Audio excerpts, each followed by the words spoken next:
ஸ்ட்ராட்டஜியாக இருக்குது. அந்த ஸ்ட்ராட்டஜியை நீங்கள் பாருங்கள்.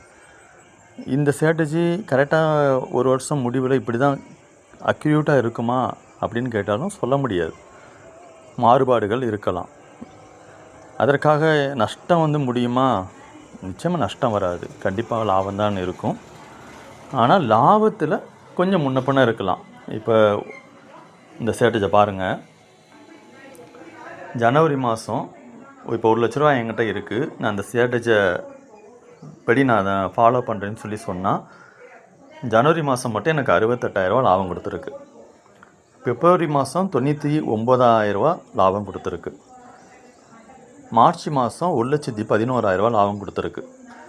இந்த அதுமாதிரி ஏப்ரல் பாருங்கள், ₹1,52,000.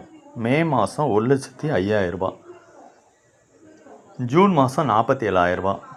ஜூலை மாதம் ₹97,000. ஆகஸ்ட் மாதம் ₹19,000. செப்டம்பர் மாதம் ₹92,000. அக்டோபர் மாதம் ₹52,000. நவம்பர் மாதம் ₹55,000. டிசம்பர் மாதம் ₹44,000. இந்த ஸ்ட்ராட்டஜி ₹1,00,000 வச்சுருந்தா இந்த ஸ்ட்ராட்டஜியை நம்ம ஃபாலோ பண்ணலாம்.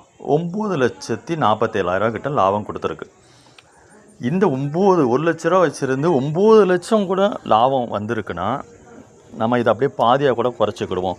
ஏன்னா டேக்ஸ் பார்த்தாவே ₹88,000 போகுது. அப்போ 8,00,000 மாறிடுது. இன்னும் அதை நம்ம சரி கொஞ்சம் முன்ன பின்ன இருக்குன்னு சொன்னால் பாதியே ஆக்கினா கூட குறைந்தது ₹5,00,000 நம்மளுக்கு லாபம் கொடுக்குது.